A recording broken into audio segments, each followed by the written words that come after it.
Abrimos nosotros la Biblia en el libro de los Hechos, capítulo 13. El libro de los Hechos.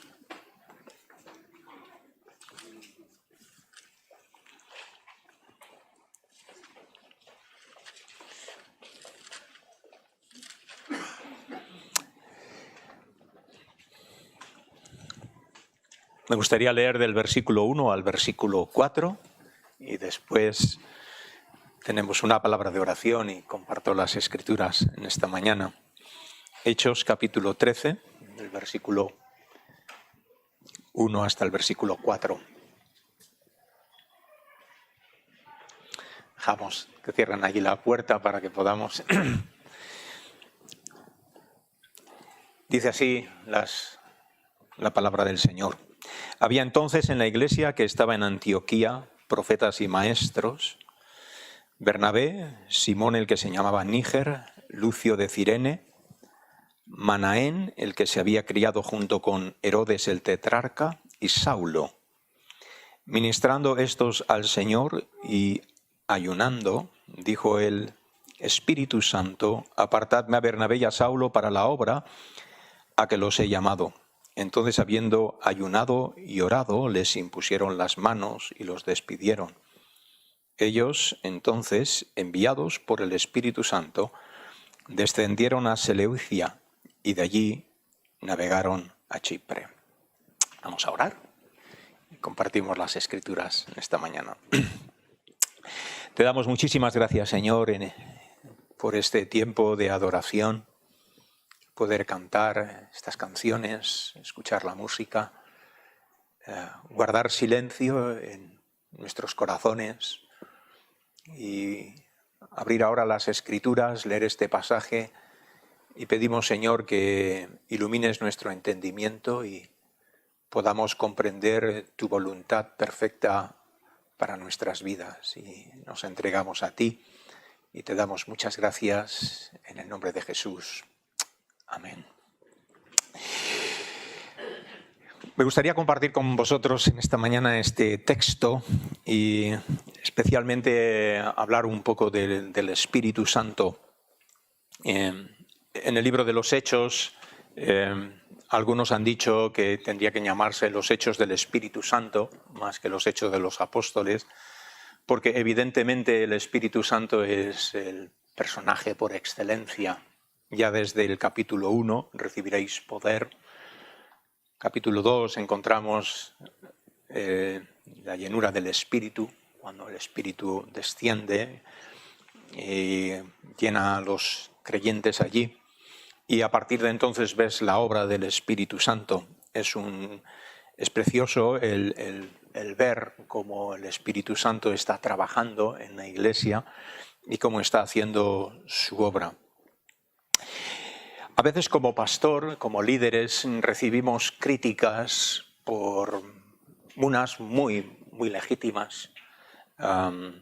Unas críticas suelen ser muy directas porque son reales y nos equivocamos muchas veces, decimos cosas que no tendríamos que decir, hacemos cosas que no tendríamos que hacer y tenemos nuestras propias percepciones y evidentemente, pues al estar a veces en el púlpito decimos cosas que a lo mejor no son correctas.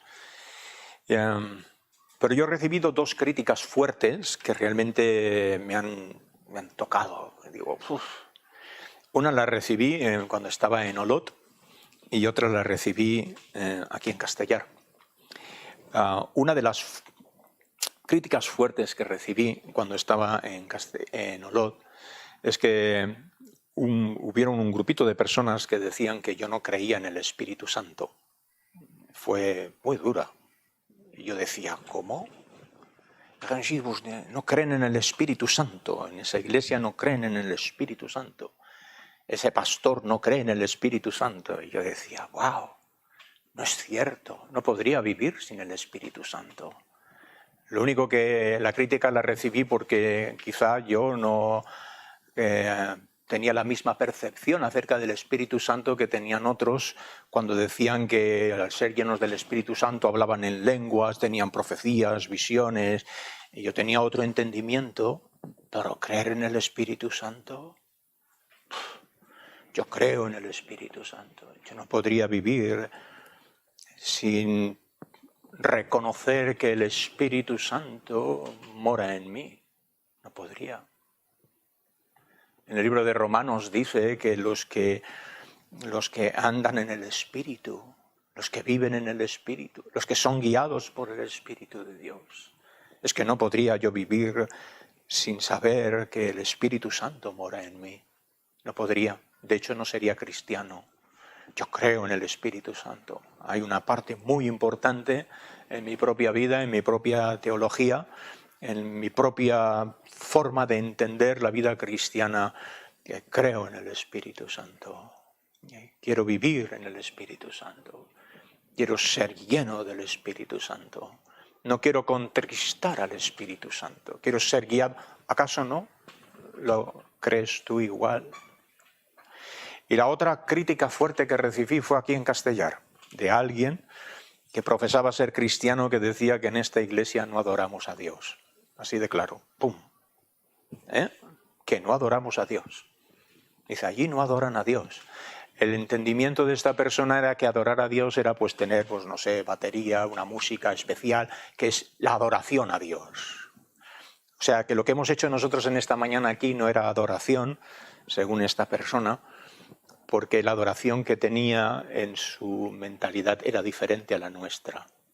Pero dos cosas fuertes, ¿verdad? Que no creas en el Espíritu y que no adoras a Dios. ¡Wow! Son dos puntales en la vida, son dos puntales en la vida cristiana. Quiero vivir en el Espíritu y quiero adorar a Dios en espíritu y en verdad. Dos cosas fuertes, que tú después las analizas y bueno, podrás criticarme de muchas cosas, se podrá decir muchas cosas, sí, puedes señalar y decir esto no, esto no, esto no, y yo decir, tienes razón, tienes razón, tienes razón. Pero de estas dos, no. Porque creo en el Espíritu de Dios y creo que puedo adorar a Dios en espíritu y en verdad. De hecho, el Señor Jesús dijo, he venido a buscar adoradores. Nuestra vida se resume en eso, en adorar a Dios. Y en vivir en el Espíritu. Y caminar con el Señor. Y estar en la presencia del Señor, ¿no? Y me gustaría compartir con vosotros cómo el Espíritu Santo, en este pasaje vemos cómo Él es el centro. Y veremos 4 cosas que hace el Espíritu Santo al principio de la Iglesia. Hace poco que nosotros mencionábamos que habían 2 iglesias, la iglesia de Jerusalén. Era un grupito bien pequeñito, 120. Después el Espíritu Santo vino, llenó a estos hombres, a este grupo, empezaron a predicar con poder la palabra, pero con un poder tan grande que decían, ¿cómo puede ser posible que estos hombres, que no tienen letras, que son del vulgo, tengan esa capacidad tremenda? Y conocían que habían estado con Jesús por la forma en que hablaban, pero eran porque el Espíritu Santo les había dado poder, les había llenado y empezaron a testificar. Hubo un gran avivamiento, 3.000 personas se convirtieron, luego 5.000 personas. La iglesia en Jerusalén era una iglesia grande, repleta, llena de alabanza, llena de bendición. Compartían juntos las cosas, comían juntos con alegría.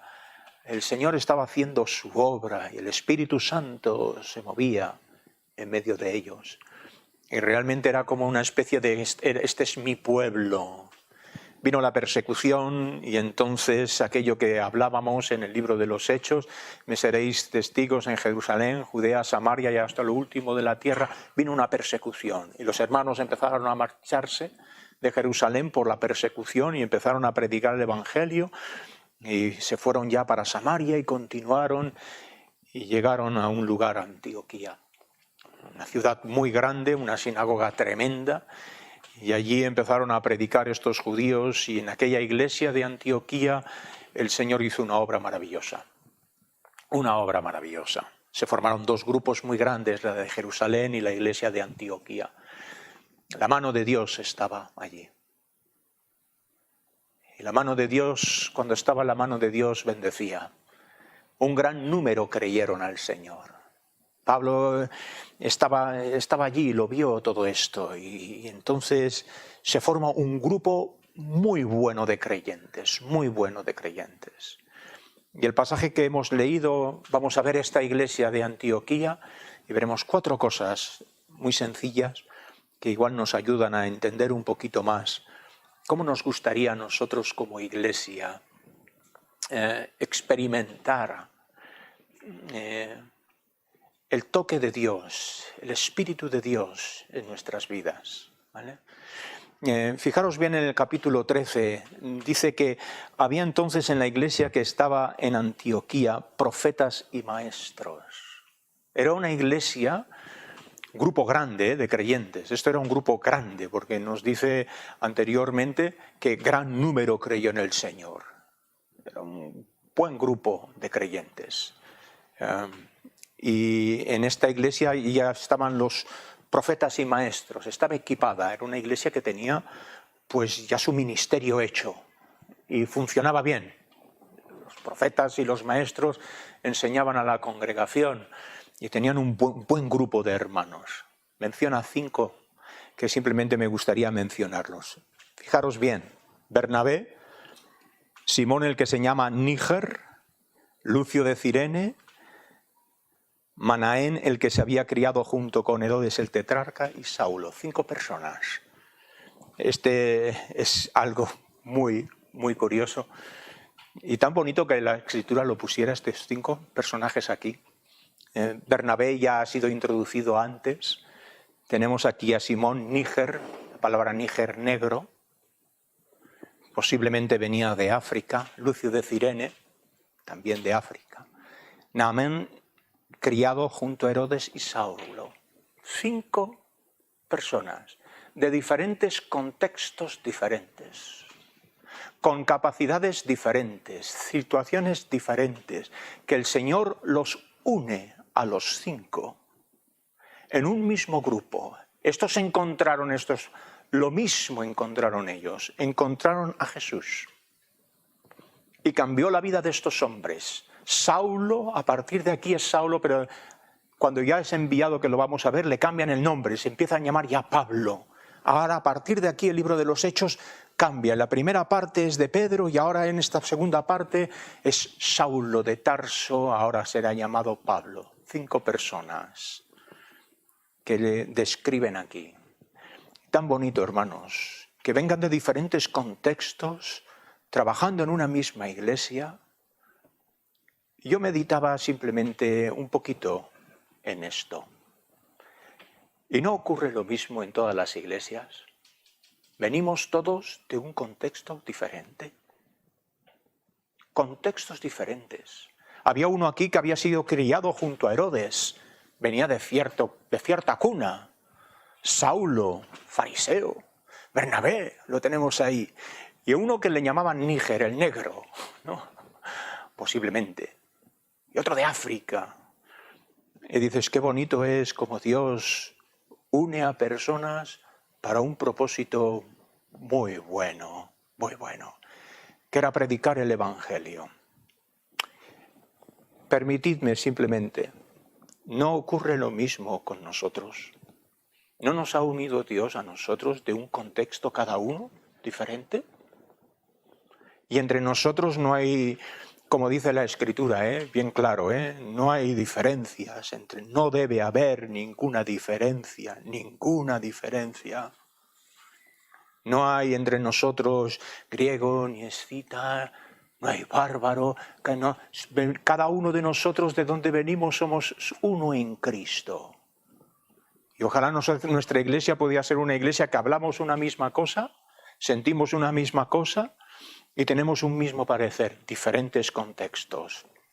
Y estos hermanos estaban allí sirviendo al Señor. Porque fíjate un momentito que dice que estos hermanos estaban allí y en el versículo 2 dice, ministrando estos al Señor. Qué bonito. Ministrando estos al Señor.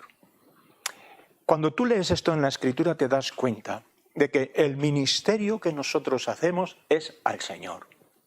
Al Señor. no sirviendo al ojo como los que quieren agradar a los hombres, sino sirviendo al Señor con corazón puro, sencillo, humilde. Voy a hacer esto y lo voy a hacer para el Señor. Cualquier cosa que vaya a hacer, lo voy a hacer para el Señor. Y si mi hermano recibe el beneficio, que reciba el beneficio. Pero yo voy a hacer las cosas y las voy a hacer para el Señor. Para el Señor. Cualquier cosa que haga. Yo quebraré mi vaso de alabastro, haré cualquier cosa que yo pueda hacer y lo tendré bien claro. Lo hago para el Señor. La Biblia nos insta a esto de una forma muy fuerte, pero muy fuerte. Comáis o bebáis, hacedlo todo para la gloria del Señor. Recordaré siempre con mucho cariño, cuando estaba en La Coruña, fui allí a hacer el servicio militar y estaba en una iglesia de hermanos en La Coruña y había una hermana querida, soltera, muy mayor. Y siempre la menciona de vez en cuando porque la Biblia también menciona a algunas mujeres que dijeron que este hecho será mencionado durante tanto tiempo, ¿no?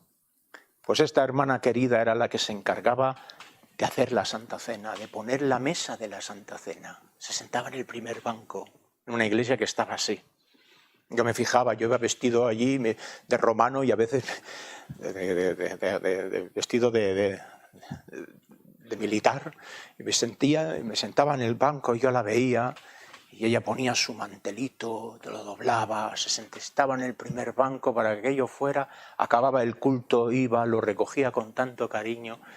Yo decía, wow, todos los domingos lo hacía. Yo decía, esta mujer lo hace para el Señor. Me acerqué a ella, nos hicimos amigos y un día me invita a su casa. Vente a casa a tomar. Ah, sí, fui a su casa. Y entré en su casa estaba llena de plantas, de flores y llena de versículos por todos los sitios. Nunca se casó, iba con su vestidito tan bonito ella, y yo pensaba, Dios mío, quizá no escribió muchos libros, no hizo mucha teología, pero ¿cómo aprendí? Aprendí más de ella que de todos los mensajes que escuché, que no me acuerdo de ninguno de ellos. De ningún mensaje me acuerdo, pero me acuerdo de ella, de cómo ponía su mantelito, porque ella había puesto su hocico en el rastro. Esto es lo que quiero hacer, y lo quiero hacer para el Señor.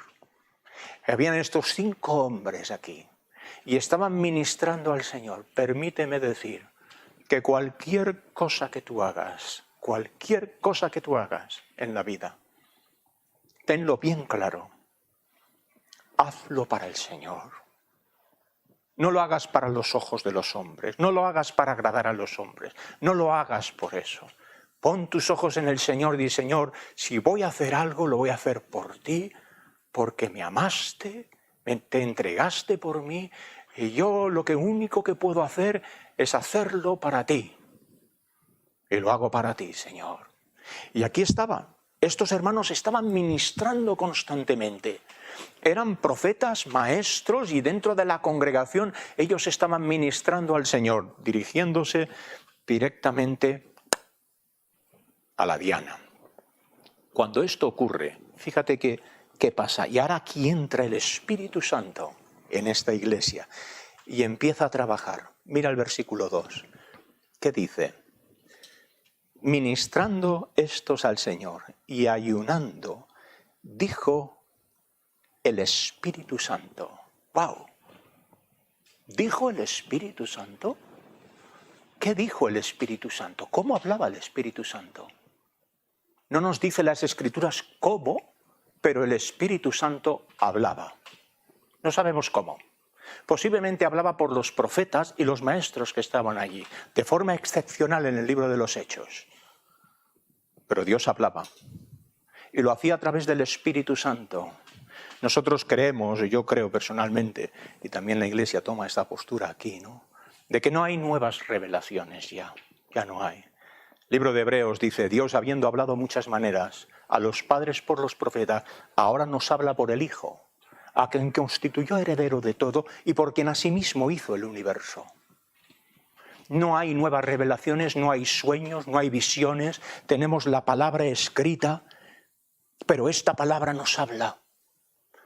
Cuando yo leo las Escrituras y tengo una interpretación correcta del texto, de su contexto, le pido al Señor que ilumine mi entendimiento, me dé sabiduría, discernimiento para conocer su voluntad. Señor, háblame. Háblame a través de tu libro. ¿Qué quieres que yo haga, Señor? Háblame. No voy a escuchar voces, no voy a ver visiones, no voy a entender mis sueños, pero este libro me habla. Jehová es mi pastor, nada me faltará. Para que entendáis sus riquezas en gloria, todo lo puedo en Cristo que me fortalece. Este libro nos habla, háblame, Señor. En aquella época en la iglesia, el Espíritu Santo iba a hablar a la congregación. ¿Te puedes imaginar? Lo hemos dicho muchas veces, ¿verdad? El mayor castigo que una persona puede recibir es el silencio de Dios, ¿eh? El silencio de Dios. Cuando Dios se retira y no habla. Lo ves incluso a veces en el salmista. ¿Por qué escondes tu rostro de mí, Señor? ¿Por qué? ¿Hasta cuándo, Señor? Óyeme cuando a ti clamo. Es como si Dios apartase. Y dices, uff. Pero a veces entendemos perfectamente que escuchamos la voz de Dios. Hemos de tener mucho cuidado, ¿eh? Hemos de tener mucho cuidado en nuestro vocabulario. Decimos, el Señor me ha hablado. ¿Cómo te ha hablado? Tenemos que tener cuidado, ¿no? El Señor me ha dicho. El Señor nos habla a través de las Sagradas Escrituras. Te levantas por la mañana. Abres tu Biblia. Oras al Señor. Señor, háblame en esta mañana. Enséñame a hacer tu voluntad. En el texto que he leído, Señor, ¿qué quieres que yo haga? Aprendíamos de los coritos de los niños, ¿verdad? Aquel canción que decía, al leer la palabra de Dios me haré 3 preguntas. ¿Qué es lo que dice? ¿Qué quiere decir? ¿Y cómo me lo aplico a mi forma de vivir? Pediré al Santo Espíritu que mora en mí, ¿verdad? ¿Qué? Señor, háblame. En aquella época, la iglesia de Antioquía, con profetas y maestros, con un grupo de hermanos, diferentes lugares habían venido, de repente el Espíritu Santo va a entrar en la iglesia y va a decir, escuchad mi voz. Esto sería muy bueno también para nosotros, hermanos. Que nuestra iglesia, la palabra de Cristo, more en abundancia en nosotros.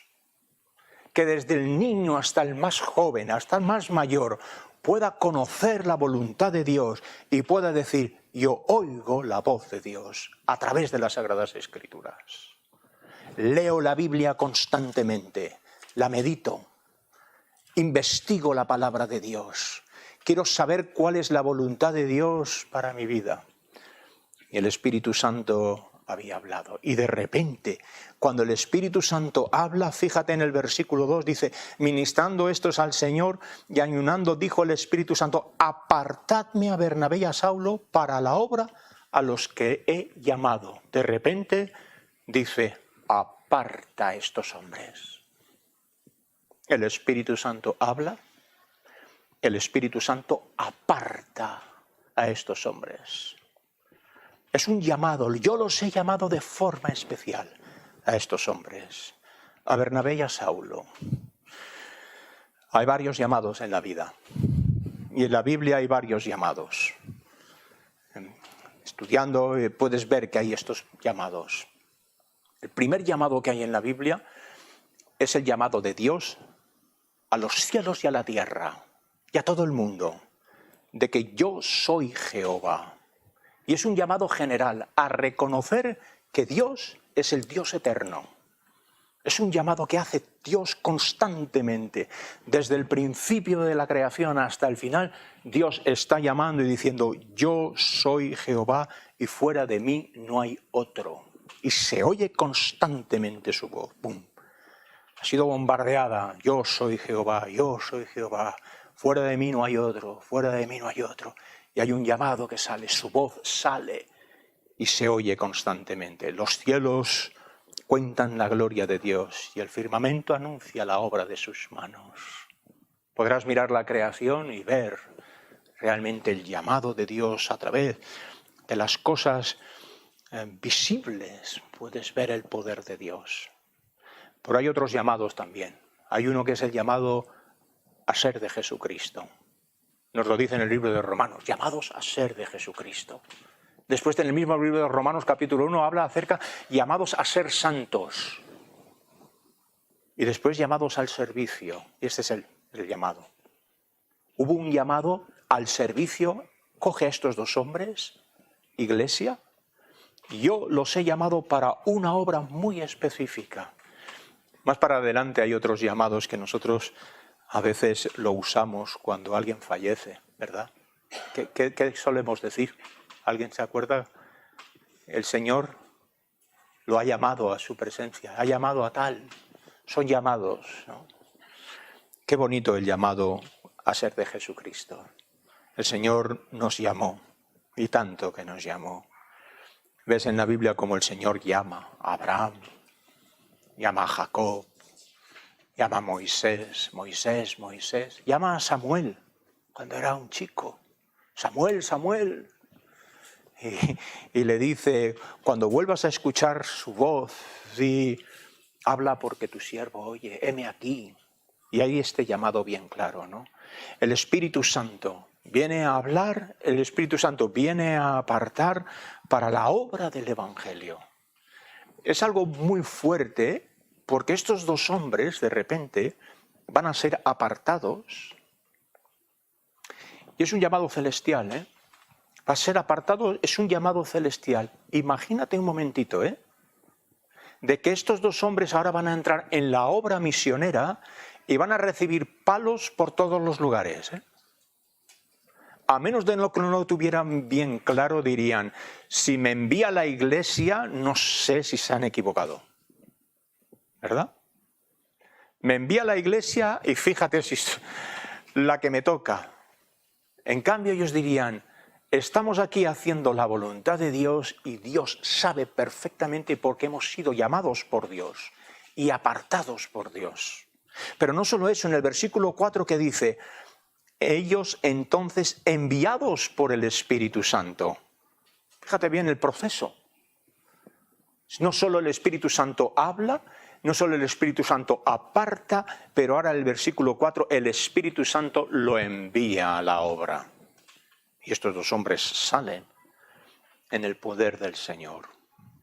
Habían ayunado, habían orado. Era algo espiritual, era algo muy concreto. Y estos hombres se salían a la obra misionera diciendo, el Señor nos ha llamado, nos ha apartado y nos ha enviado. Y vamos en el poder del Espíritu Santo. Era como un sello bien claro. Este no es un llamamiento de hombres, Este no es un llamamiento de hombres. Este es un llamamiento celestial que viene de arriba, que lo sé seguro. Ellos no tenían esta confianza plena de que pase lo que pase, estamos haciendo la obra de Dios con el poder de Dios y en el nombre del Señor. Algo muy curioso, porque Pablo se va a enfrentar en sus viajes misioneros y en alguno de los momentos podría decir, no sé, no lo sé.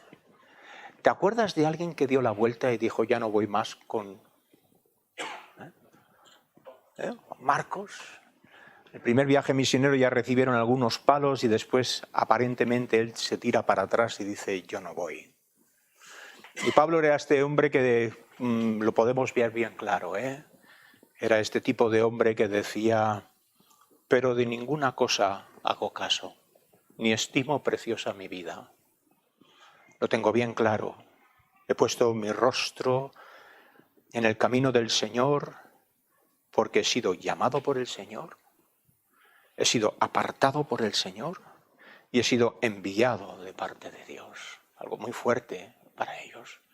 Y esto hacía que ellos tuvieran esta fuerza para poder hacer la obra evangélica. Aparte de todo esto, hermanos, si te fijas en el versículo 9, ves el Espíritu Santo obrando en la obra. Mira que dice el versículo 9. Entonces Saulo, que también es Pablo, lleno del Espíritu Santo. Ahora está lleno del Espíritu Santo. Ves un momentito al versículo 52. ¿Qué dice el versículo 52? ¿Lo tienes ahí? Después de experimentar el viaje misionero, dice, y los discípulos estaban llenos de gozo y llenos del Espíritu Santo. Qué bonito, ¿verdad? Era de alguna forma poder entender un poco la vida. Poder entender qué es lo que Dios quiere para mí. Poder entender un poco qué es lo que quiere Dios para la Iglesia. No es una obra humana. Nosotros no usamos las milicias de la carne. Es una obra espiritual. Que a menos que el Espíritu Santo no esté en la obra, será una obra carnal. Necesitas el Espíritu Santo, necesitas la confirmación del Señor. Y el Espíritu Santo había hablado, y el Espíritu Santo ahora, estos hombres estaban llenos de gozo y del Espíritu Santo. Una pregunta, ¿podrías vivir tu vida sin gozo? Algunos lo hacen, ¿eh? Y se nota. Me acuerdo de una mujer que me dijo una vez, yo no uso colonia, y yo iba a decir, se nota.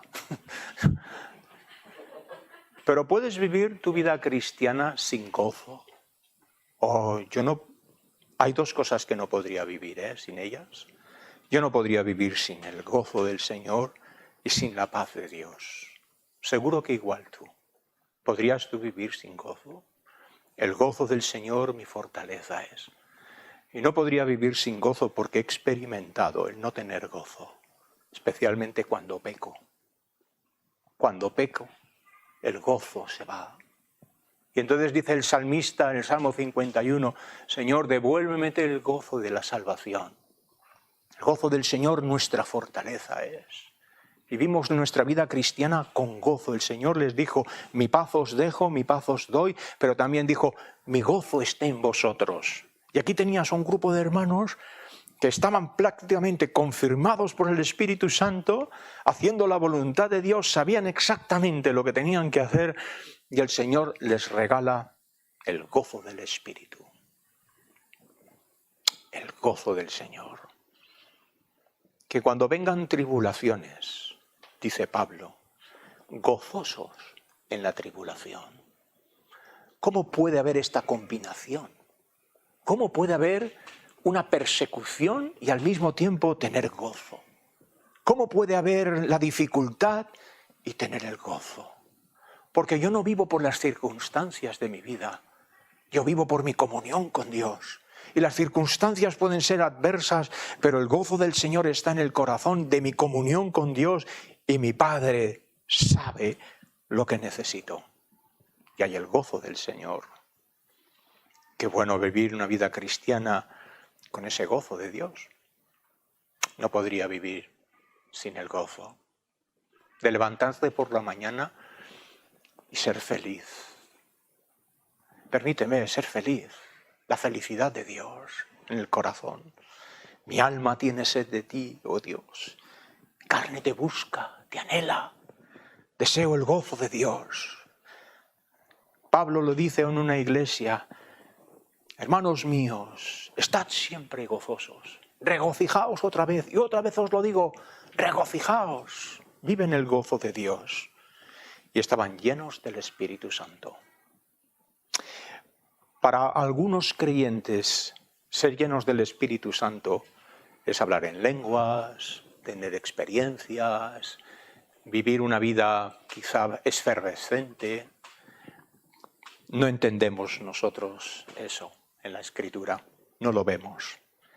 El ser llenos del Espíritu Santo, hay tres cosas que tú puedes determinar si una persona es llena del Espíritu Santo. La primera de ellas es que glorifica a Cristo en su vida. Esa es la primera. El Espíritu Santo dice, tomará de lo mío y os lo hará saber. ¿Cómo sé que yo soy lleno del Espíritu Santo? Porque quiero glorificar a Cristo y hablo de la cruz. Porque lo que estamos hablando hoy solo tiene significado por la cruz. Y una persona que está llena del Espíritu Santo va a hablar acerca de la cruz, de lo que pasó en la cruz del Calvario, del perdón de los pecados. de la obra de Cristo por nosotros, de lo que Él nos amó, de lo que Él hizo. La segunda cosa que yo puedo saber si una persona es llena del Espíritu Santo es que se manifiesta el fruto del Espíritu. Amor, gozo, paz, paciencia, benignidad, fe, mansedumbre, templanza. Si os fijáis, son cosas, herramientas que yo tengo cuando vienen circunstancias o personas a mi vida, cómo yo actúo. Es el carácter de Cristo enfrente de las situaciones. El fruto, amor, gozo, paz, paciencia. Es la forma en que yo sé que una persona está llena del Espíritu Santo. Y la tercera es porque no existe la moralidad en su vida. No es moralidad, existe santidad en su vida. Es la ausencia de pecado. El Espíritu Santo nos santifica en la forma en que nosotros vivimos. Y estos hermanos estaban en esta iglesia ministrando al Señor. Habían pasado 13 años, aproximadamente, desde la conversión de Pablo. 13 años. Y de repente, después de 13 años,